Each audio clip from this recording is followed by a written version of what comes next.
LPT 3 dari RMK, Rancangan Malaysia, tak disebut. Sampailah kepada belanjawan, tak disebut. Ini untuk orang Melayu, juta orang Melayu ni kan. Ini orang Melayu jangan main-main. Depa wali pun dia orang balik lah. Punya jalan tu penting kan. Depa wali pun dia orang balik. Tapi tak boleh tindas mereka. Akhirnya kamu nak Kelantan maju macam mana kalau kamu tindas? Yang cukai jualan, cukai semua ni, kerajaan negeri ke, menteri besar ke dok kira benda ni, Pegawai Kewangan Negeri dah. Kementerian Kewangan Malaysia. Kerana itu duit tu pulanglah balik. Tapi tak, dalam keadaan kamu tak beri. Kamu hina kerajaan Parti Islam, kerajaan Islam di Terengganu dengan apa? Sampai nak raya dah. 3-4 hari lagi nak raya, Menteri Besar Esko sampai kena pergi menghadap Perdana Menteri untuk bayar bonus kaki tangan kerajaan. Sombong. Tengok sampai Menteri Besar kena datang minta duit.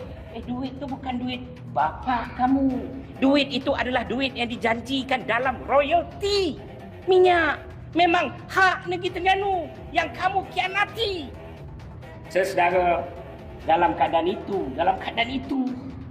Pulau Pinang dapat apa? Pulau Pinang dapat apa? Metro Walk 300 juta apa semua ni dah tak wujud dah. Itu dah jahanam dah duit tu. Pulau Pinang dapat 17 bilion. Ketika projek lancar 2024, harga projek 10 bilion. Tiba-tiba tahun ni bajet keluar 17 bilion. Untuk buat apa? Untuk buat LRT Pulau Pinang. Sampai bilion ni, 17 bilion ni, berapa panjang Pulau Pinang tu? Kan? Pulau Pinang ni, Kuala Kere ni pun besar sikit daripada Pulau Pinang tu, kan? Tapi saya bagi tahu saudara, 21 stesen akan dibuat. 29.5 km. LRT ni 29.5 km.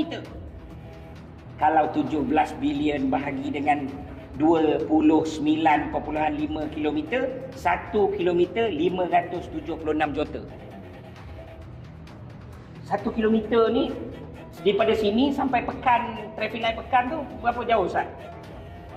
4 kilo. 4 kilo. Maknanya 2 bilion lebih akan belanja semata-mata sini sampai traffic light tu. Sebab apa?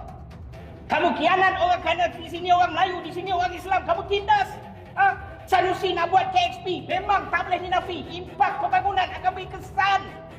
Tapi tak nak airport Pulau Pinang yang dah tersepit itulah yang kamu curah duit sebanyak-banyaknya. Kan itu saya sangat tak sabar. PAS pertama mesti pertahankan Kelantan. PAS mesti pertahankan Kuala Krai sebagai kubu kuat dia. Saya kena kerja lebih. Ini bukan persoalan PAS. Ini persoalan sejarah panjang dan kebangkitan akan datang. Itu yang saya mulakan dengan sejarah itu. Saudara, saya ucap tahniah pada PAS yang akan bergerak untuk masuk ke negeri Pulau Pinang pada tahun depan. InsyaAllah, kalau kali ini jemputlah datang untuk bergerak sekali masuk ke Pulau Pinang, kita akan merempuh dan kita akan bagi tahu Pulau Pinang bukan dibuka oleh Francis Light. Ketika Francis Light datang, saudara, ulama-ulama, ustaz-ustaz, pondok-pondok telah subur di Pulau Pinang dan ia adalah tanah leluhur kelahiran kita. Kita harus merdekakan bumi ini. Kita harus bangkitkan bumi ini, saudara. Saudari yang saya hormati sekalian, 2 minit dah terlepas.